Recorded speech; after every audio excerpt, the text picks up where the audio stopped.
If I told you that some exercises you have been faithfully doing for years might actually be quietly harming your body, would you believe it? I am not saying exercise is bad. Exercise is, of course, good. The problem is that after 50, your body is no longer the same body you had at 20. Some exercises that are great training for young people can become real damage for people over 50. A large-scale study published in 2024 in the British Journal of Sports Medicine followed 15,000 physically active adults over 50 for 8 years. The researchers came to a shocking conclusion. 3 common types of exercise increased participants' risk of joint injuries by 47% and their rate of chronic pain by 62%. But the same study also found that another 3 types of exercise improved participants' overall health markers by 58%, reduced their risk of falling by 73%, and made their biological age an average of 9 years younger. Same exercise, completely different outcomes. Today, I am going to tell you which 3 types of exercise you should stop immediately after 50, and which 3 you absolutely need to start doing. I have put the most crucial information at the end because it will completely change the way you think about exercise. This could be the difference between walking briskly at 65 and not being able to move because of knee pain. Before we start, tell us your age and what kind of exercise you currently do most often in the comments. We read every single comment. All right, let us start with the 3 types of exercise you should avoid. Please note, I am not saying these exercises are bad in themselves. I am saying that for people over 50 without professional guidance, the risks of these exercises are far greater than the benefits. The first type you should avoid is high-impact jumping exercises. Jump rope, running, high-impact aerobics, trampoline workouts all fall into this category. They have one thing in common. Every time you land, your joints have to absorb a huge impact. You may not realize that every step you take while running puts 3 to 4 times your body weight through your knees. If you weigh 70 kilograms, that is more than 200 kilograms of force on each step. For jumping, the number is even higher and can reach 6 to 8 times your body weight. For young people, this is usually not a problem. Their cartilage is thick and elastic. Their muscles are strong enough to cushion the impact, and their ligaments are tight and stable. After 50, it is a different story. Your joint cartilage has already thinned and lost some of its shock absorption. Your muscles are shrinking and can no longer protect the joints as well. Your ligaments have lost elasticity and your joint stability is worse. Under these conditions, repeated high-impact exercise is like hammering on machinery parts that are already worn out. A 2023 study in the Journal of Orthopedic and Sports Physical Therapy found that among people over 50 who kept running regularly, 43% developed knee problems requiring treatment within 5 years. Among people of the same age who did low-impact exercise instead, that number was only 12%. This does not mean nobody over 50 should ever run. If you have been running since you were young, your body is already adapted, your joints and muscles are in good shape, and you have had a professional assessment, then continuing to run can be reasonable. But if you start running for the first time at 50 or you already have joint discomfort, you are gambling with your joints. One 58-year-old woman in the study shared her story. She started jumping rope to lose weight and did 1,000 jumps a day. After 3 months, she had indeed lost 5 kilograms, but her knees began to hurt. At the hospital, the doctor told her that she already had a tear in her meniscus. She said that if she could go back, she would never choose jump rope. The safer alternatives are swimming, cycling, and using an elliptical trainer. All of these can give you the same cardiovascular benefits with almost no joint impact.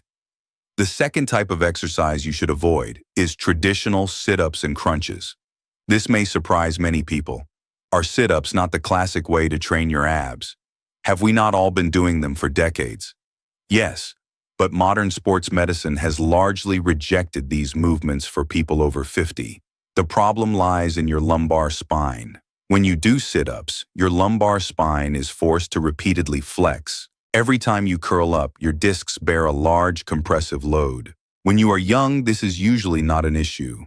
After 50, your discs have already started to degenerate, lose water, and thin out. Stuart McGill, a spinal biomechanics expert at the University of Waterloo in Canada, has done extensive research on this. He found that the spinal load generated by sit-ups can reach 3,400 newtons, which is enough to damage degenerating discs.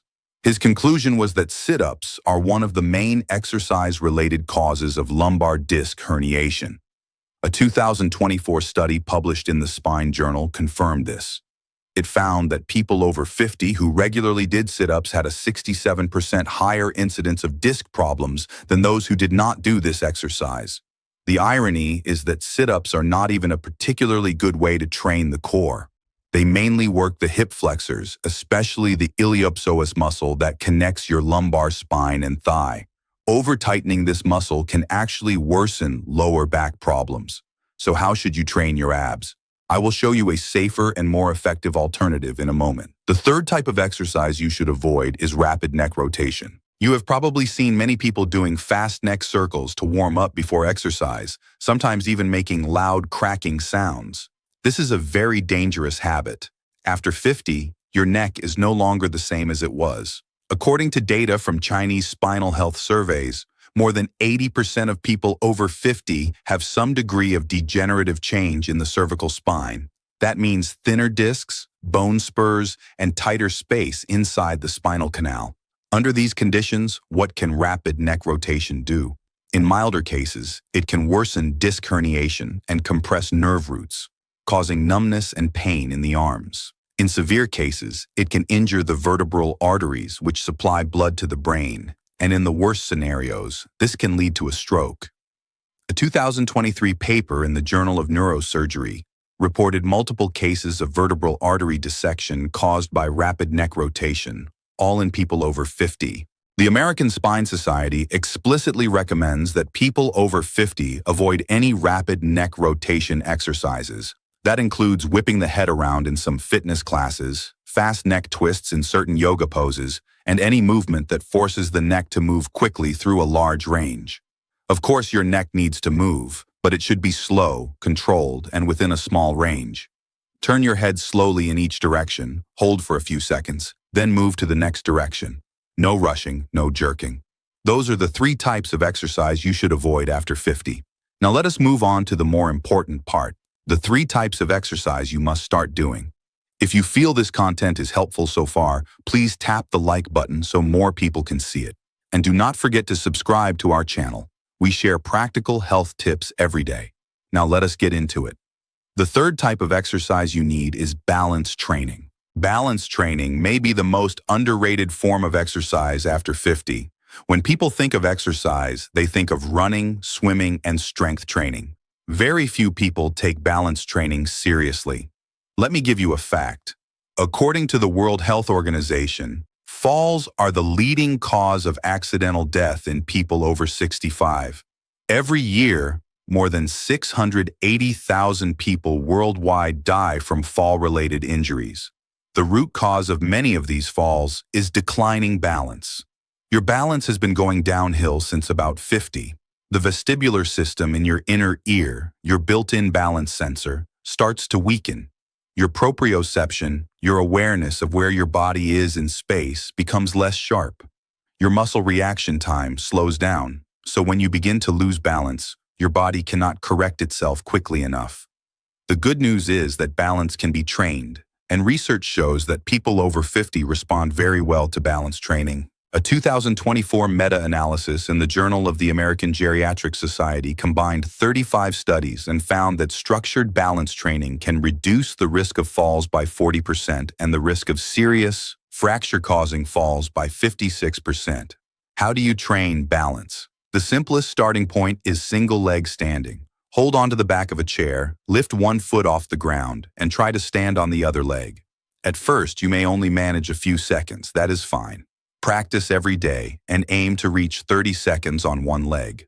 Once you can do that, try letting go of the chair. The next level is single leg standing with your eyes closed. Vision is a major crutch for balance. Closing your eyes makes the task much harder, but also trains your vestibular system and proprioception more effectively. Researchers at the University of Tokyo found that older adults who could stand on one leg with eyes closed for more than 20 seconds had biological age markers that were on average 8 years younger than their actual age. Another excellent balance exercise is walking in a straight line. Imagine a line on the floor and walk along it by placing your heel directly in front of your toe each step. This heel-to-toe walk is a classic way to test and train balance. Spend 5 minutes a day on balance training, and your body will start giving you feedback within a few weeks. You will find that your walking feels steadier, you feel more confident on uneven ground, and you are less worried about slipping when you stand in the bathroom or shower. One 66-year-old woman in a study said that before starting balance training, she had to cling to the handrail to go up and down stairs, or she felt unsafe.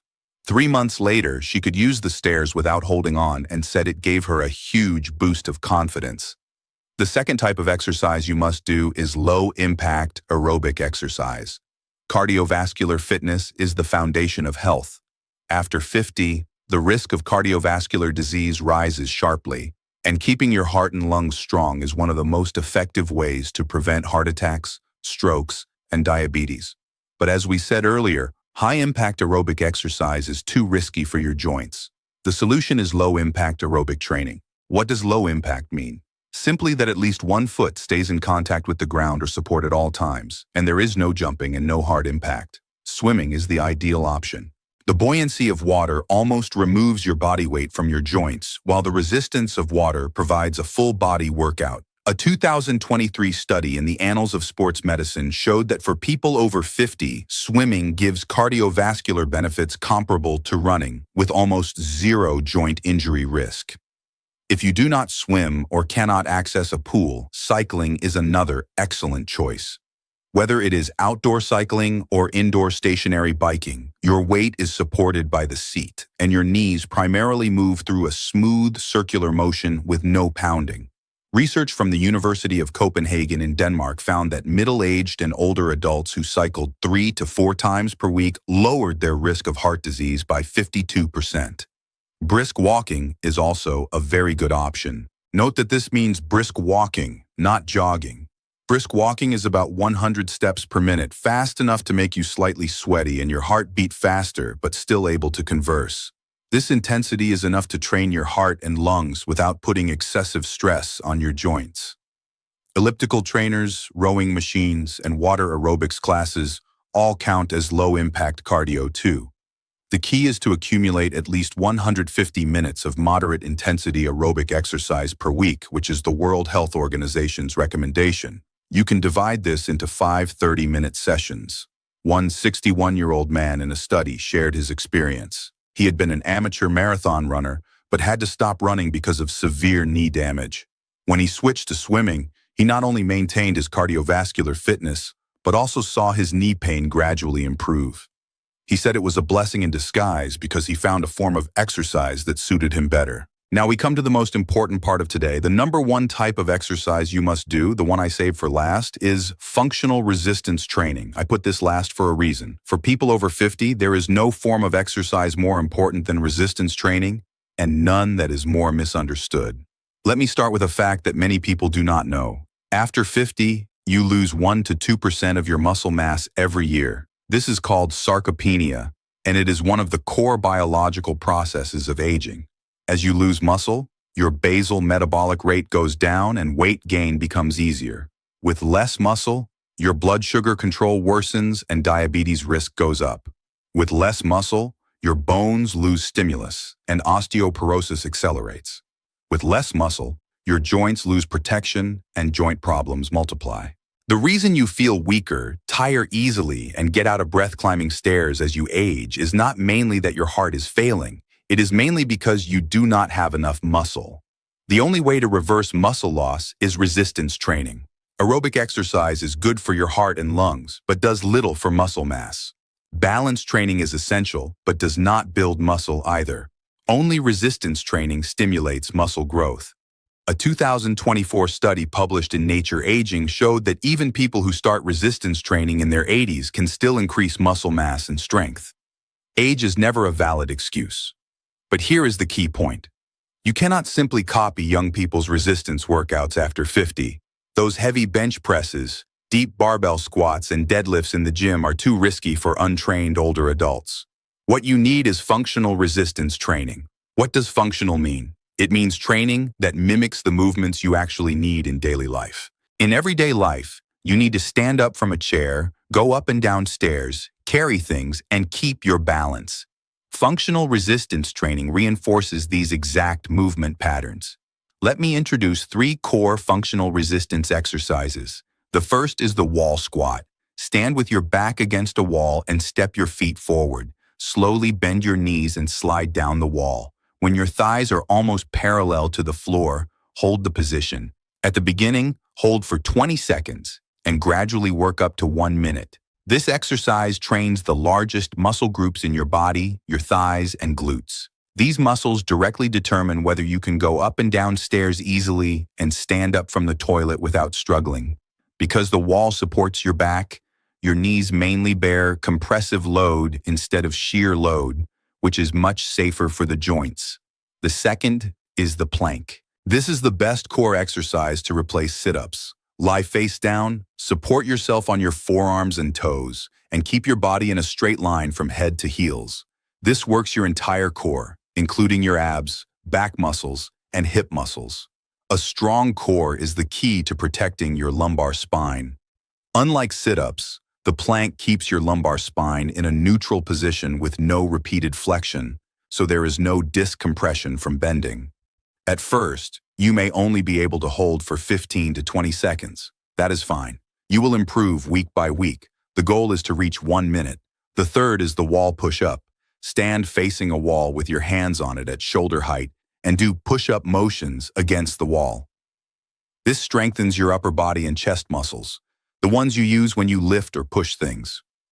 Compared to floor push-ups, wall push-ups put much less stress on your shoulder joints and are better suited to people over 50. When wall push-ups become easy, you can progress to doing them on a sturdy table or staircase step to increase the difficulty. Do these 3 exercises, 2 to 3 sets each. The whole workout takes only 15 to 20 minutes, 3 times per week. Researchers at Stanford University followed a group of participants aged 55 to 75 who did this kind of functional resistance training for 12 weeks. The results were encouraging. Leg strength increased by an average of 41%, core stability improved by 38%, and daily function test scores went up by 29%. Most importantly, not a single participant was injured. That is the power of functional resistance training. It is effective and safe. A 73-year-old participant said that before starting, he had to grab onto something to stand up after picking things up from the floor. After 3 months, he could squat down and stand up again with ease and said he felt 10 years younger. Now let me recap everything we have talked about today. There are 3 types of exercise you should avoid. High-impact jumping activities put too much stress on your joints. Traditional sit-ups place excessive load on your lumbar spine. Rapid neck rotations pose risks to your cervical spine and vertebral arteries. And there are 3 types of exercise you must do. Balance training reduces your risk of falling. Low-impact aerobic exercise protects your heart and lungs. Functional resistance training maintains and increases your muscle mass. The core logic behind these 6 recommendations is this. After 50, the goal of exercise is not to chase extremes, but to maintain function. You do not need to run a marathon. You need to be able to walk to the supermarket and back with ease. You do not need a 6-pack. You need a pain-free back so you can bend down to tie your shoes. You do not need to lift huge barbells. You need enough strength to pick up your grandchild. Function, safety, and sustainability. These are the 3 principles of exercise after 50. Starting today, take a hard look at your exercise habits. If you are doing any of the 3 exercises you should avoid, consider replacing them with safer options. If you have not yet started the 3 exercises you must do, today is the best time to begin. It is never too late to change. Now tell me, which part of today's content surprised you the most? What changes do you need to make to your current exercise routine? Share your thoughts in the comments. We read every message. Thank you for watching and see you in the next video.